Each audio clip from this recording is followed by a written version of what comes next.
Today's Q&A is about grains, and the question is, are there any Kashrus issues, anything to think about, Kashrus-wise, regarding grains? So the answer is like this. Grains like wheat, rice, buckwheat, quinoa, barley, like these different kind of small grains are pretty simple agricultural items. They're kosher even if they have no official certification on them.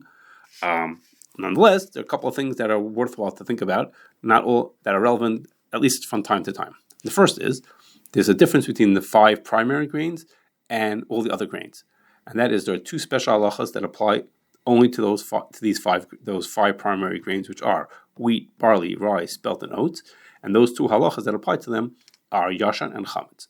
Yashan means that these grains, or anything made from them, cannot be eaten until they've been in existence, at least in existence for 1 Pesach. So in the United States, rye and spelt are always planted in the winter and harvested in the spring.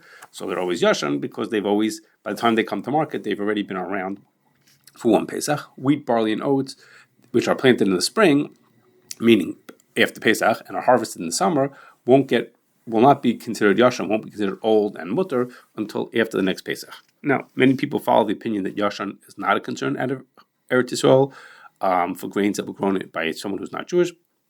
For those who are machmir, this is something they'd want to pay attention to.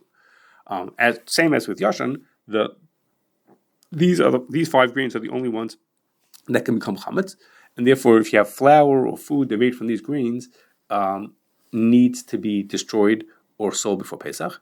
And in contrast to the flour and things like that made from it, if you have the grain itself, they're processed without water or any moisture, and they could be owned by a Jewish person over Pesach. Oats are an exception to that. But the other 4 grains, wheat, rye, spelt, and barley, are not a concern. Now, a potential issue with all kinds of grains, not just these 5, is that they could become infested with bugs. As a rule, the factories that process these grains do a great job at getting rid of any bugs, but even so, the grains can become infested if the distributor or the supermarket doesn't store them properly. If it's too damp or too dark or different kinds of things that would encourage bugs to grow there. So the concern of infestation for rice and quinoa and barley and things like that, it very much depends on where you're located and how well the stores take care of their stock that they're holding on to, the stores and the distributors. So in order to know whether there's a concern of infestation where you live, you really need to speak to your local vad, local hashgacha, and to find out which grains need to be checked or don't need to be checked. If they do, the checking is not so complicated, but in some places you do need to check, and that's something you need to, your local rabbis and vad will be able to direct you about that.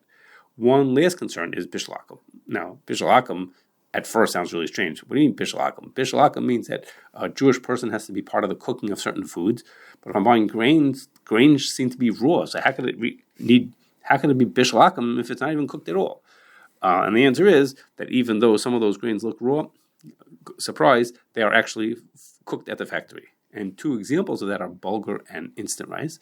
Bulgur is something made from wheat, actually kernels of wheat, and instant rice is. And sometimes those are cooked completely at the factory, and they potentially therefore are a concern of bishul akum.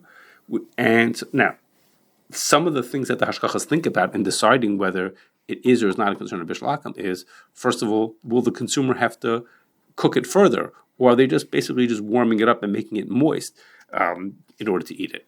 Because if the Jewish person has to cook it more, that might save it from being bishul akum. Next is, does the company cook with live steam or with water?